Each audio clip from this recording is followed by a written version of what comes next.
Good afternoon. Welcome to the online event End Plastic Pollution, Traditional, Indigenous and Local Knowledge. We will be starting in a moment. We'll give about a minute for all participants who registered to join, after which we'll get started.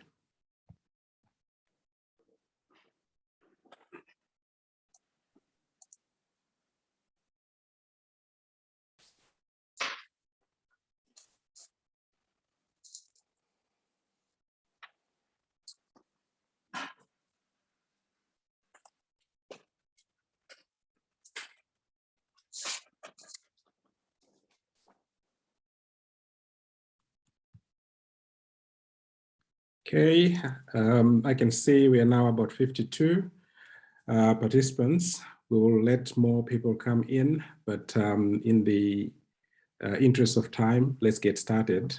Once again, welcome to the online event End Plastic Pollution, Traditional, Indigenous and Local Knowledge. My name is Clever Mafuta. I am the host for this session, and I'm at GRID-Arendal, where I'm the head of program for the Marine Litter and Waste program.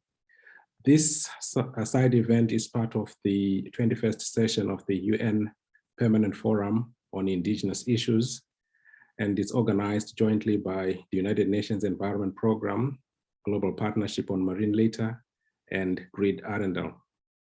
It's a timely session as it follows the adoption of Resolution 5/14 at the recent UNEA 5.2, and that resolution is entitled End Plastic Pollution Towards an International Legally Binding Instrument. Following that adoption, there's been an intergovernmental committee or negotiating committee to consider traditional knowledge, knowledge of indigenous peoples, and local knowledge systems throughout the development of the internationally legally binding instrument on plastic pollution. And parallel to that, there's been a process led by UNEP, the Global Partnership on Marine Litter, and GRID-Arendal, whereby they're conducting a survey to collect information on tackling marine litter and plastic pollution through indigenous knowledge systems and using nature-positive solutions. To guide us through this session, we've got three panelists, and these are Heidi Savelli. She is UNEP Program Officer, Marine Litter and Plastic Pollution. We also have Thomas Mice, a Senior Scientist at GRID-Arendal, and Marta Otogali, UNEP Knowledge Manager with a focus on the Global Partnership on Marine Litter. In as far as the organization of this event is concerned, we will have presentation by the panelists, followed by a question and answer session. But as we go along, feel free to post your questions through the chat box. Some questions will be responded to directly, whilst other questions will be addressed by the panelists. I'll be looking out maybe for unanswered questions, and I'll hand them over to the panelists to address. If time allows, we'll have some sharing of submissions to the survey that was done by UNEP, GRID-Arendal, and the GPML, but that will only be done if time allows. We will run this session for 30 to 45 minutes, and it's a recorded session. The presentation of the slides will also be available to the panel, to all those who are registered via email in PDF format. And let's get started. Now I hand over to the panelists, Heidi, Thomas, and Marta. Over to you.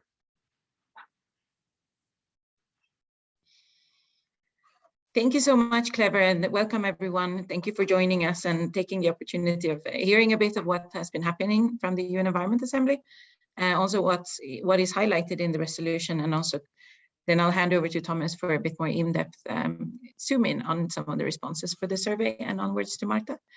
So as highlighted, the adoption of the Resolution 514 took place during the UN Environment Assembly in February, beginning of March this year. And this has been a long journey in terms of both highlighting what are the issues around marine litter and plastic pollution, with the first UNEA 1 in 2014, looking at what is the state of knowledge of the topic. UNEA 2 requested a state of governance, highlighting the fragmentation of governance approaches at various levels addressing the topic. UNEA 3 agreed to a zero vision for leakage, and also provided a mandate for the ad hoc open-ended experts group, which then ran for a few years and was renewed by UNEA 4. And it also, UNEA 4 requested an additional study, which is the From Pollution to Solution that we launched in October, looking at the strengthening the scientific and technical knowledge, and also strengthen multi-stakeholder action. Next slide, please. If we zoom into the what is in the resolution, so what were the main requests of the resolution 514 that was adopted? It was to give the mandate to convene a intergovernmental negotiating committee that would start its work during the second half of 2022. It was to also, in conjunction with this first intergovernmental negotiating committee, or the INC, to convene a multi-stakeholder forum in conjunction with it to exchange information and experiences. The aim of the INC is to end its work at the end of 2024, after which UNEP would also convene a diplomatic conference of the plenipotentiaries with the objective of inviting adoption of the instrument that would then have been developed through the work of the INC. And first in this long line of activities is an ad hoc open-ended experts group meeting that will take place at the end of May, 30th May to 1st of June 2022 in Dakar, Senegal, to prepare for the work of the INC. What we wanted to highlight and draw your attention, if you haven't noticed that yet, is that within the resolution, it also, in its sub-paragraph 40, it decides that the INC in its deliberations on the instrument is to consider the following, and there are many areas that it is to consider, but highlights the best available science, traditional knowledge, knowledge of indigenous peoples, and local knowledge systems as well. In addition, and these are some of the many sub-paragraphs that are highlighted in the resolution, is that the provisions would look at promotion of sustainable production and consumption of plastics, including product design, environmental sound waste management, considering technical capacity and means of implementation and adequate financial assistance, look at data monitoring, reporting, how to assess implementation and effectiveness, compliance, what's the role of national action plans in the development of an instrument and also in the implementation of it, and also consider scientific and socioeconomic information and assessment. And very importantly, the entire resolution calls for a very active engagement, especially paragraph 6 in the resolution calls for the widest participation possible. If we go to next slide, please. There are some additional examples of what the INC will be considered. It is the obligations, measures, and voluntary approaches in supporting the achievements.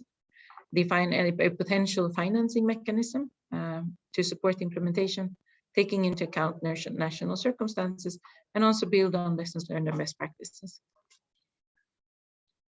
The resolution in paragraph 14 and 15 also zooms in a bit more on some advancing the work of the GPML, while also strengthening scientific, technical, and technological knowledge, including on methodologies for monitoring, but also sharing on scientific data and information. And that Marta will zoom in a little bit more in the session on how we're trying to facilitate that through the digital platform. It also invited in paragraph 16 member states to continue and step up activities to combat plastic pollution, including several approaches and also sharing statistics. Next. So we want to just draw your attention to that the ad hoc open-ended experts group meeting, as I mentioned, is taking place at the end of the month. It's open to governments, accredited major groups and stakeholders, IGOs and MEAs as well. And there is a registration deadline that's been set for 13 May. It's a hybrid meeting, so it's possible to follow it in person or online. And it would also be, there will be some multi-stakeholder dialogues around the meeting itself, starting the day before, as well as some of the lunch sessions, where we hope to have more voices and perspectives from different stakeholders that may be impacted or working on solutions for the problem as well. If we go to the next slide, please. And building on this then, and taking into account the recommendation that came out from last year's meeting on the UNPFII report, is that UNEP was asked to, or urged to include Indigenous peoples in a meaningful and effective manner in decision-making processes, aimed at tackling the issue. And that we would also look at how to engage or recognition of traditional knowledge, practices, and innovations of Indigenous peoples in addressing marine litter and plastic pollution. So in this regard, we developed a survey together with GRID-Arendal as part of also the GPML, and have made it available so that there would be a way, at this at start, to try and see what's the best approaches for collecting and promoting and sharing such knowledge and information. If we go to the next slide. The survey is an invitation to share information on tackling marine litter and plastic pollution through Indigenous knowledge systems. And I'll hand over to Thomas to walk through a bit more on the survey and share some initial findings from the submissions. Thank you. Thank you very much, Heidi, and good morning, midday, and afternoon to all participants online. So as Heidi highlighted, already in October 2021, UNEP and GRID-Arendal launched this survey to share information on tackling marine litter and plastic pollution through Indigenous knowledge systems. There are a total of 23 questions. Next slide, please. And the questionnaire is available in the 6 UN languages. So you can see that we already have quite some responses and a nice global spread.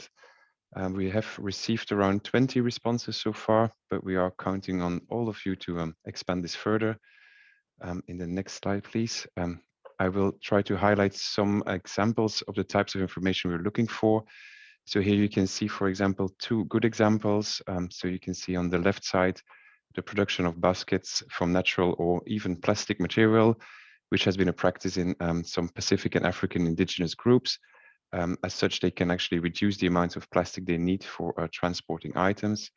And the one on the right, you can see some very nice pictures where we can see the use of indigenous transport systems like kayaks, which are used to clean up and transport waste in the high north. Next slide, please.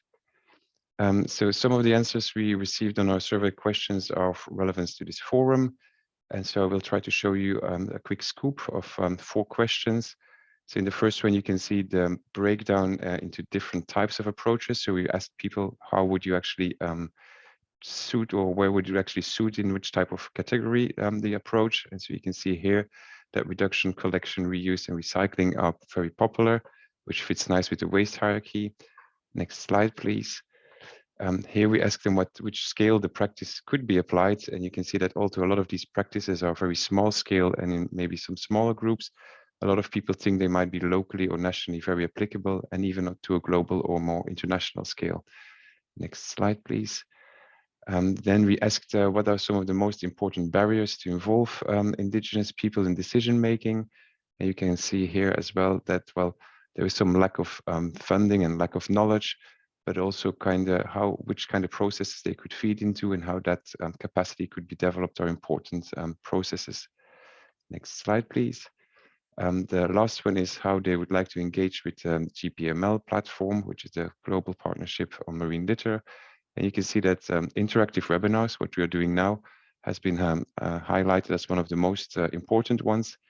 So with that one, I will try pass on to Marta, and Marta will talk you a bit more about the global partnership on marine litter. Thank you, Thomas.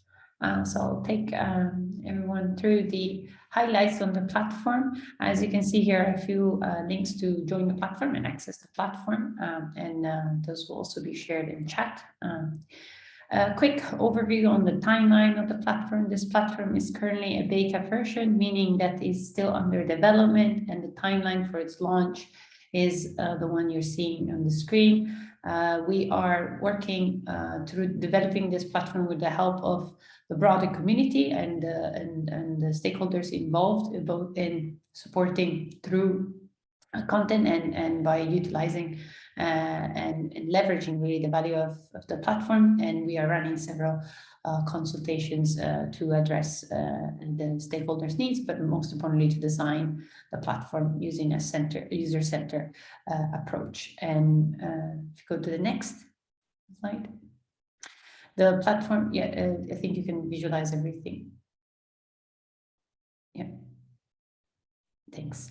So a number of resources are currently present on the platform. You can see that the platform contains various focuses, and those include the ability to exchange knowledge and really to cross share among different organizations for stakeholders to connect, but also to access a wide range of data. And you can see on the right a bit of a recap on what we have been able to support stakeholders with, and resources that are currently shared, and the network, the current size of the network within the platform. So we go to the next. Thanks.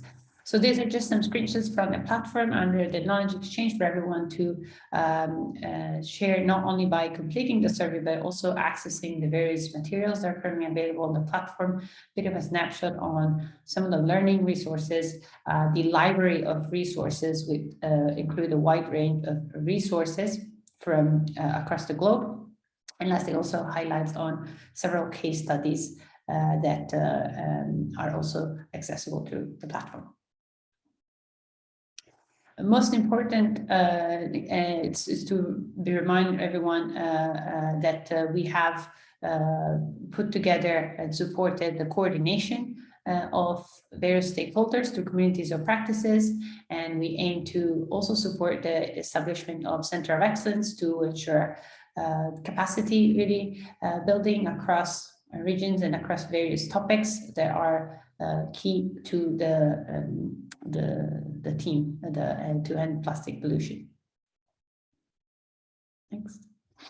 Yeah, and if you could load, yes. So there are various engagements with various partners that will be running to ensure the representation of existing knowledge and data within the platform, as well as various pilots to ensure we understand how to best support connections and coordinations and collaboration among stakeholders. And additionally, the GPML supported through its GPML tracks, which you can see here, focus on a wide range of topics from science policies to access to all, and provide us the necessary sort of platforms to enable coordination among stakeholders, as well as the multi-stakeholder forums. There was one that was held last year, and there will be others, other coordinated and hosted to ensure, once again, cross-sharing of information. And with this, I'll hand over to, I think, one, and I just want to remind everyone that we are hosting, supporting the 7th International Marine Debris Conference, and these are more detail on the event, and we welcome everyone to learn more and join the event. And we will be delighted to know by receiving more submission from you if there should be additional meetings or consultations to better understand how the indigenous peoples can support the strengthen the creation of the platform and overall the knowledge represented in it. Thank you very much. Thank you, Heidi. Thank you, Thomas, and thank you, Marta, for the presentations. They walked us through maybe the build up to Resolution 5/14 and its connection with Indigenous issues, and then the efforts to try and capture more and more of the Indigenous issues through the survey, plus how to share knowledge, or the platform to share knowledge through the global partnership on marine litter platform. Thank you to the three. Now I open this session to question and answers. I've seen in the chat box at least 3 questions, but now I can see just 2 of them. One was addressed to Thomas with regards to the graphs that you presented in your slides. The question was how you got to those graphs, and which countries you got that from, if I remember very well. The question seems to have been taken down. And then the other question is from John in Zambia, who's asking about how to engage local groups, especially those involving the youth. So it's up to you, over to you, Thomas, and any of the panelists to address those 2 questions. Thank you very much, Clever. So we have received up till now around 20 responses. I think Fiona is probably providing the list of where most of the responses came from. But as you could see on the first map I showed, we have quite a good global spread. So we had some responses which were from Pacific countries. So Vanuatu was, for example, there. We had some responses from the African countries, and I think Uganda was another example. So it's been quite spread. There was a few which were from North America and a few from the kind of Caribbean region. So the information I showed was a sort of an overview of the global kind of responses we had from different indigenous populations around the world. Back to you, Clever. Thank you, Thomas. The other question on how to involve the youth, is there any amongst the panelists who would like to answer that? Hi, Clever. You just mentioned that there, of course, this was related to how to support plastic pollution awareness activities. So there are a few different approaches. There is the Clean Cities campaign, so to use some of the knowledge and information materials that is available that could be tweaked to fit more regional or national context. And there is also the Tide Turners capacity building badge that it really engages with different youth, that there is an opportunity for training or capacity building of youth groups. So these would be some of the examples. Okay. Thank you. I think we can also probably add the From Pollution to Solution report, Heidi, which gives quite some good information in terms of educational aspects. And there's also vital graphics from GRID-Arendal. Yep, thank you. It's not only the youth, but grassroots initiatives as well that the question is asking about. But thanks for those answers. I think they do apply. I can see that a lot of good materials are being shared on the chat box, and I believe those who are asking questions can also see those links, and they include the link to the pollution to solution report that was referred to in one of the answers. Okay, I can only see 2 questions. Any additional information that the panelists would like to offer? Just cover that there are some participants may have contributed already to the survey. So if someone would like to kind of raise their hand that has submitted and share any information that was submitted or any thoughts on how it worked, and I think that could be a great opportunity to hear from panelists or others. Thank you. Thank you, Heidi, for that reminder.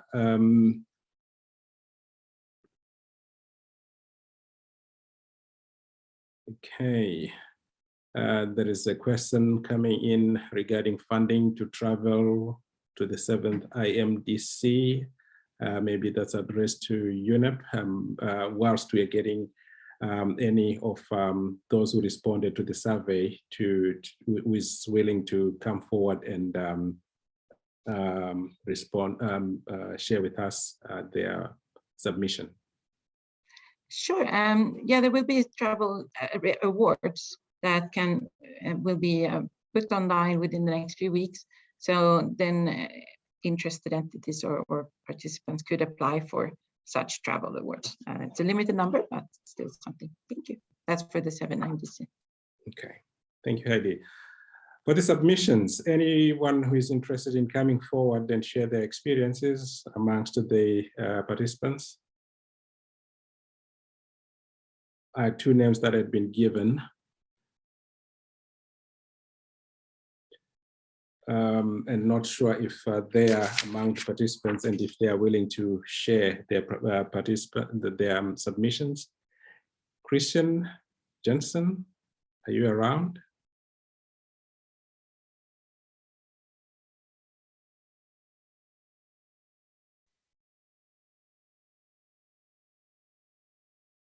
Eric Fongo.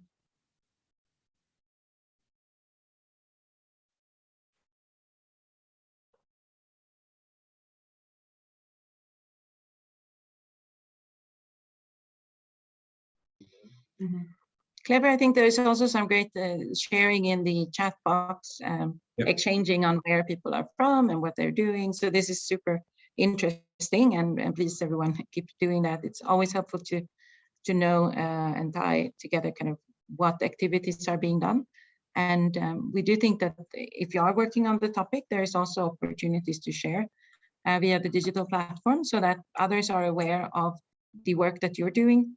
If you have ideas for for case studies and others, we're very happy to kind of see how we could support the development of these things. I think that Martha might come in here and maybe highlight something. Sure. I think one that is just up on my screen is eco-friendly Indonesia. Maybe Martha, you may want to say something on how this can be showcased on the platform. There is also the recycling initiative, Samo Foundation. So over to you, Martha, with regards to how they can fit into the platform, the GPML platform.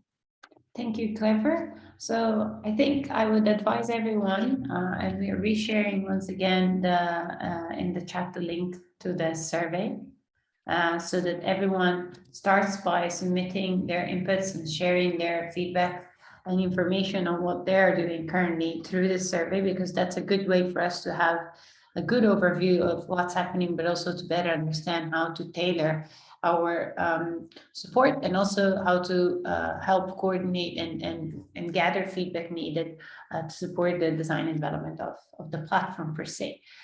All information submitted to the survey will then be made available in the platform and then shared with the stakeholders that have submitted those for them to have editing rights and manage the resources going forward. So for those who have asked how to make to share knowledge, to share information about their work, that's a great opportunity to add and include eventually also your resources and make them accessible to the knowledge library, which contains information on various type of resources, from initiatives to events to technologies, and to policies, action plans, and technical resources of financing resources of various types. So also feel free to take a look and see how you can best leverage the existing knowledge shared with a broader community, as well as how you please submit the survey to input and share, contribute to the existing knowledge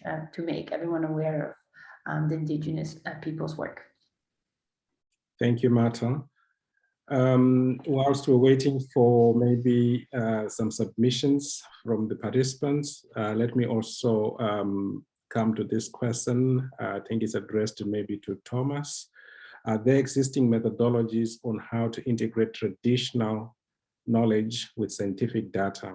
And would you be able to expand on how can be used together to inform comprehensive decision making? Thank you very much, Clever, and thank you, Julius. Yes, so there's a few good examples. I think the best one I can immediately think of is the work we're doing in GRID-Arendal together with some of the indigenous populations in the north. We have trained them in using troll systems, so they can troll actually nets behind some of their kayaks, which allows them to go into very, well, in areas where we could not send research vessels. And so they have been trolling near the ice shelves, for example, to look at microplastics. That information has then helped us to kind of deliver a much more integrated map of where we could find some of that microplastic pollution, but also where the sources could come from. And some of them were atmospheric. Some of them were more from kind of riverine inputs. So it actually allowed us to use indigenous transport systems like kayaks into the north. And I think that's probably a very good example of how indigenous capacity can help to deliver some of the scientific questions we have. Thank you, Clever. Thank you, Thomas. Let me also acknowledge the Flip Flop project. Thanks, Abdul Kader, for that submission. The other question that I have on the chat box is to do with language, and is to do with the survey. In some countries, the indigenous peoples do not use the language that the survey is in. So I wonder what outreach and effort will be given to those communities to ensure their engagement. It's a question from Rebecca. So I think here we would be very happy to take guidance and work with you to see what is the best approach for us to be able to disseminate the survey, for communities and others to be able to also input into it. So we have provided it in the 6 UN languages, but of course there could be many, many more type of languages. So if there are any thoughts or suggestions, it would be great to get that feedback. So thank you so much for flagging this too. I think it's really important. Thank you, Heidi. The next question, actually it's a comment, and it goes maybe to those in the back office with regards to links to some of the materials that are being shared here, if they can also be provided, maybe in the package of information that will be shared with the participants.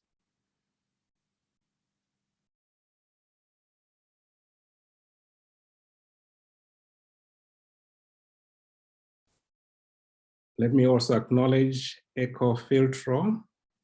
Glad that you're sharing this, and as Marta indicated, these are some of the initiatives that are worth sharing through the platform, the GPML platform.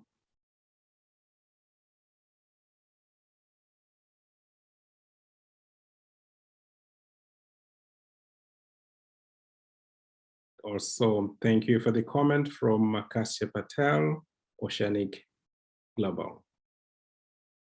Any more questions? We're still open for submissions to those who responded to the survey. Any volunteer can come forward.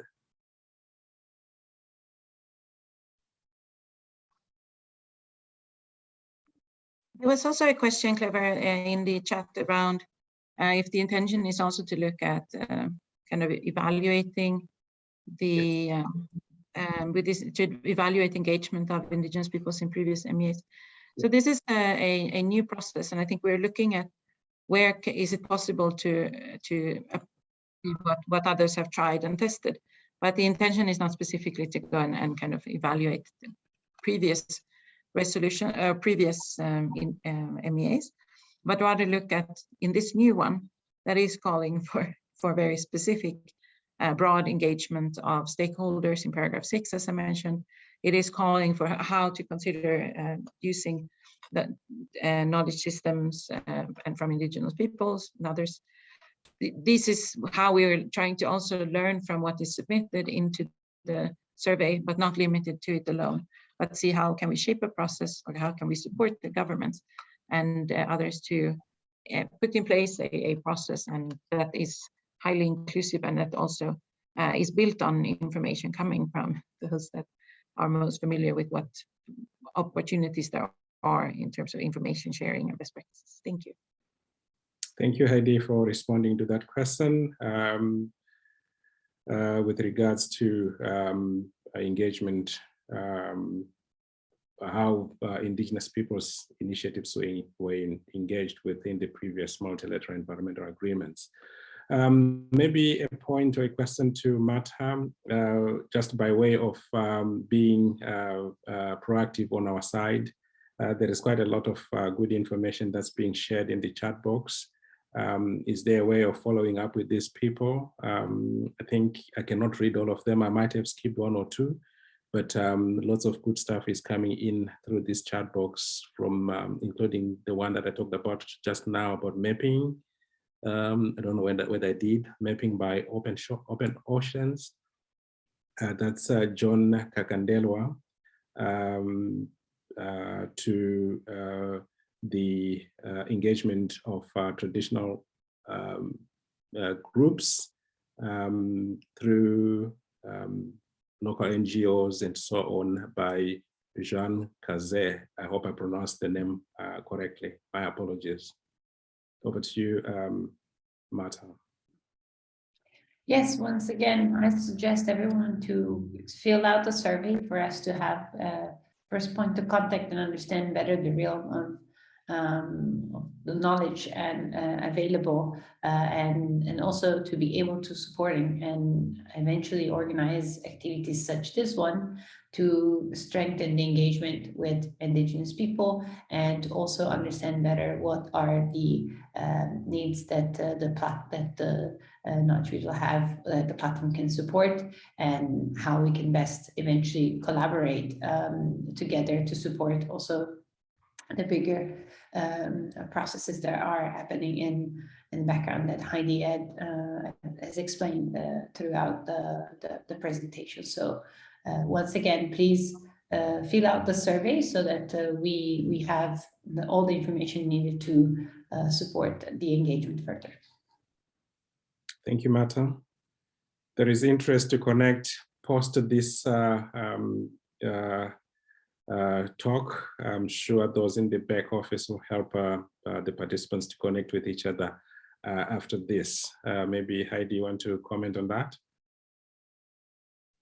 Yeah, well, I saw there is another question in the chat, was looking at what the measures, if there are any specific measures on how Indigenous peoples will be involved in the negotiations.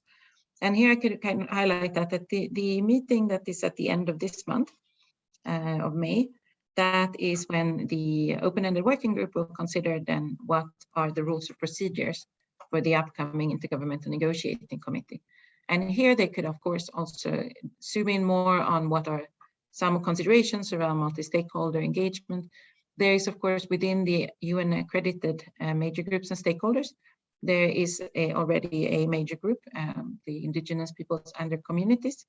So there is access to the meeting, and we have, and this would be subject to funding, but we would be aiming to try and support participation so that there are representatives from all major groups and stakeholders that can participate in meetings. So this would be some suggestions. I also think that some of the information that may come in through the survey, that's an opportunity to highlight the knowledge that is present and that could be shared and further and highlighted throughout the process. So we're really encouraging and count on all of you to please share the survey where possible. I think we're happy to connect and see where are there other opportunities for making sure that the reach can be enhanced. And we are really happy also to hear feedback on how can we better promote it, and or how can we ensure that it reaches those that it's intended for. Thank you. Thank you, Heidi. I don't see any more questions in the chat box and in the Q&A box. So I take it that maybe much of what we intended to cover today has been discussed, but I believe our panelists have got some messages or concluding remarks to make. So I will ask the three of you to share with us any concluding remarks with regards to this session. Starting with Thomas. I think most is said, but as Heidi said, it would be great if we receive your information. The more practices we can kind of well, group and collect, the more information we can also transfer. So I would urge you to all have a look at the questionnaires and the survey, and I'm looking forward to seeing your responses. Thank you. Thank you, Thomas. Heidi? Echoing Thomas, yes, and we're also very happy to be able to, where possible, also promote some of the information that is coming in. It's all about highlighting and draw the attention to the fact that there is a lot of knowledge and information that needs to be brought into more potential formal processes. Thank you. Thank you, Heidi. Marta? No, once again, I want to as well echo Heidi and Thomas's comment. And yeah, we welcome everyone to engage so that we can help amplify the messages from the group. Thank you to the three panelists. And yeah, I just want to say thank you to the participants. The last time I counted, we were around 72 in a good turnout. This is our moment to ensure that Indigenous issues are included into the new treaty. We seem to have the tools, including the survey and other forums through which we can get our issues across. So let's take advantage of that. including the survey that we've just talked about just now. So in order to wrap up, I just want to acknowledge the efforts by UNEP in putting together this side event, and to say also thank you to the opportunity offered by the 21st session of the UN Permanent Forum on Indigenous Issues, around which this session took place. Then also to say we had quite a number of supporting colleagues in the back, including Tabea here, Fiona, and Irene. Thank you to all, and a big thank you to the participants. With this, I say enjoy your day. Good afternoon, good evening, good morning. Bye-bye. Bye-bye.